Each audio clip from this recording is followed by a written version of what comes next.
Okay, this video is for Richard.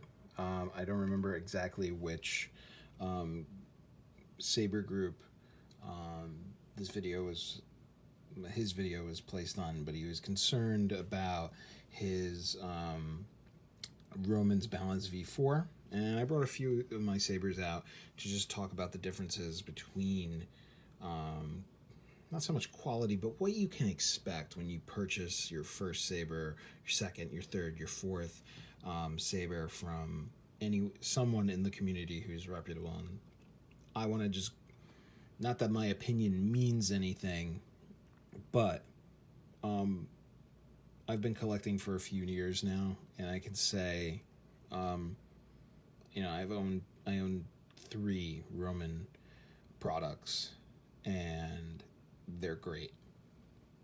You know, so now the first thing to talk about is that you saw some machine marking um, around the ring of your saber,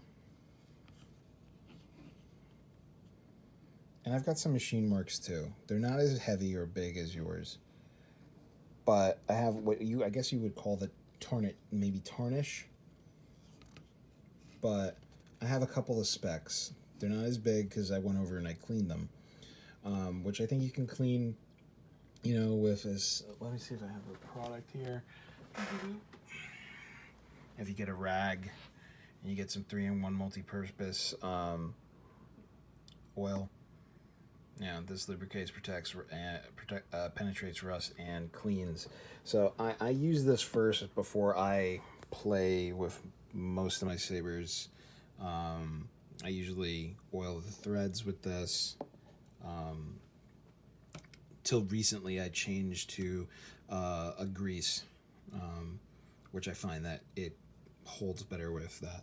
Now, moving on to the next thing you were talking about, and that was your copper. Now, you're going to notice my copper looks more polished than yours, and mine came exactly like yours, where it had machine lines. It was kind of on the dull side.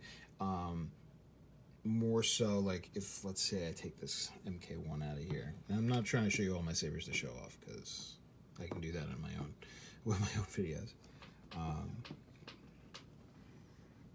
But this right here, this second, what you would think is a V4, is a Creepy Uncle by Denis Lukianov.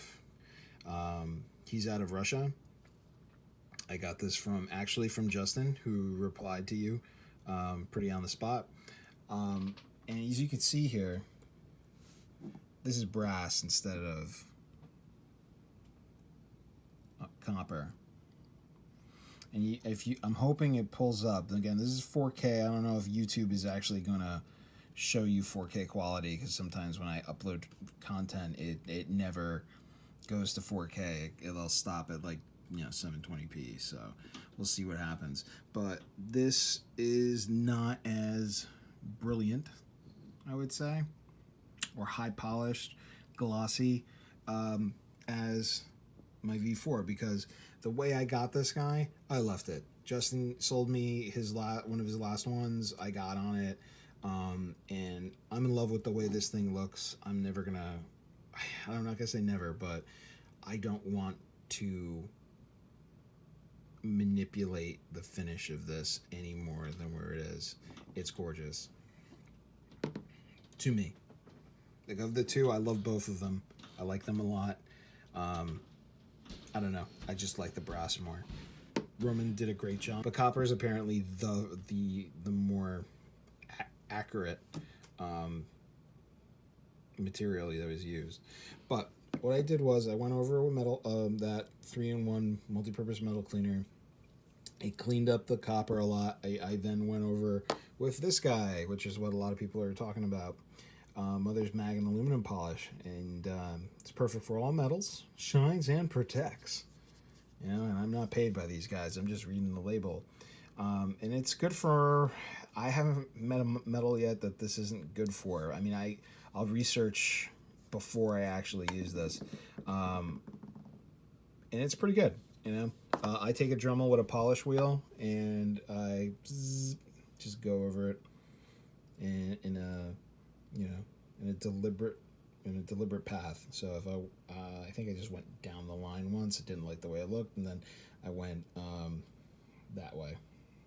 So the wheel or the stick was going this way as opposed to zzz. Okay. I don't know if I'm explaining that right.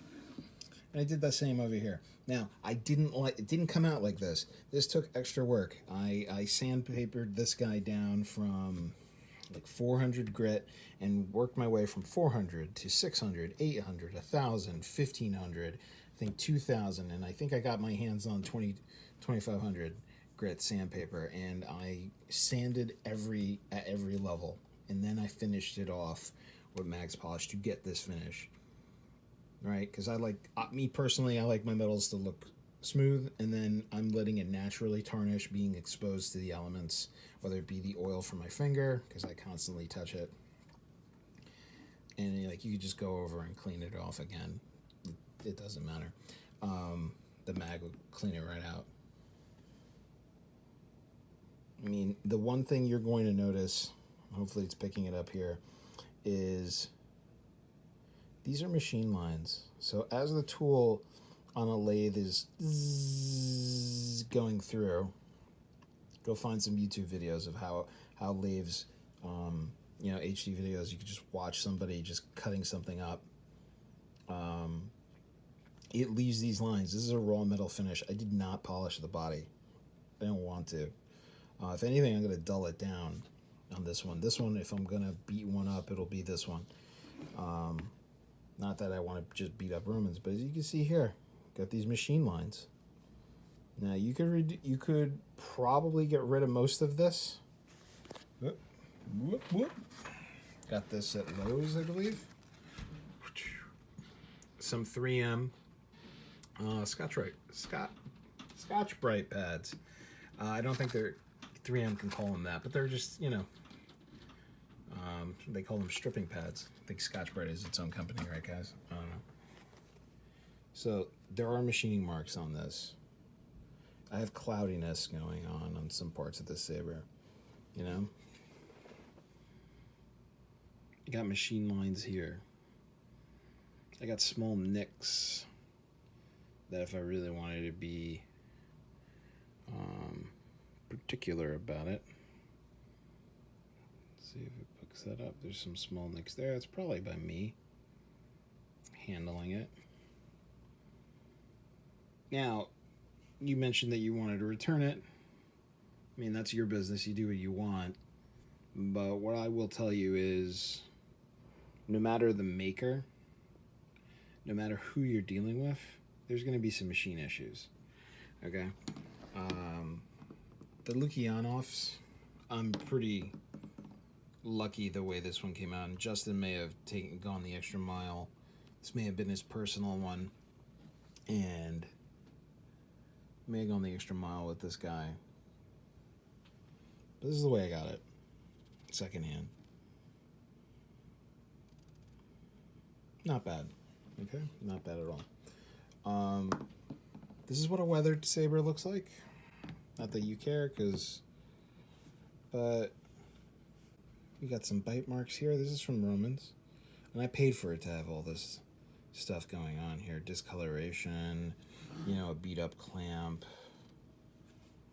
This is not a pristine clamp would not look like this. It wouldn't have the scratch marks on the bars here, little dents and divots on the arm, lever, I should say.